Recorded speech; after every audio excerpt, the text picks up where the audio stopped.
Hello friends, నేను మీ బాంబే భారతక్కను. నీరు దోశ ఎలా తయారు చేసుకుందామో చూద్దాం రండి.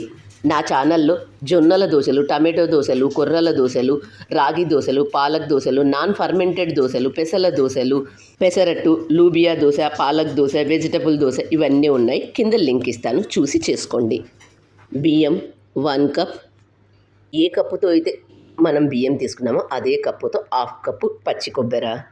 ఏ కప్పుతో అయితే బియ్యం పచ్చి కొబ్బరి తీసుకున్నామో అదే కప్పుతో 2 కప్పుల నీళ్ళు, రుచికి తగినంత ఉప్పు. ఒక గిన్నె తీసుకొని అందులో 1 కప్పు బియ్యం వేసుకొని వీటిని ఒకసారి శుభ్రంగా వాష్ చేసుకోండి.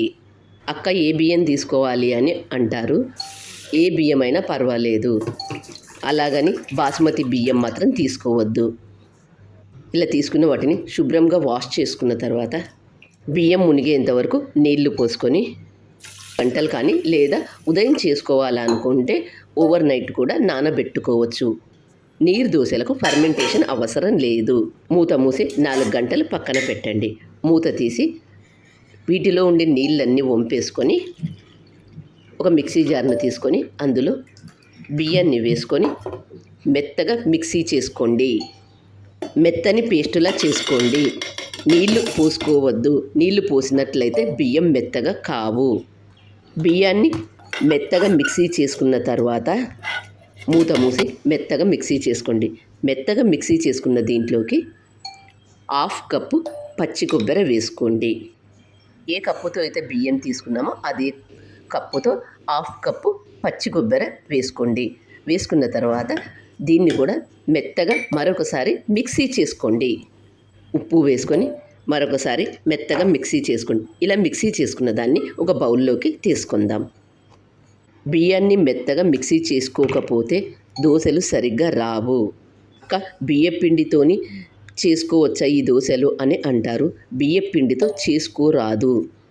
ఇలా ఒక గిన్నెలోకి తీసుకున్న తర్వాత ఇప్పుడు ఇందులో 2 కప్పుల నీళ్ళు తీసుకోండి.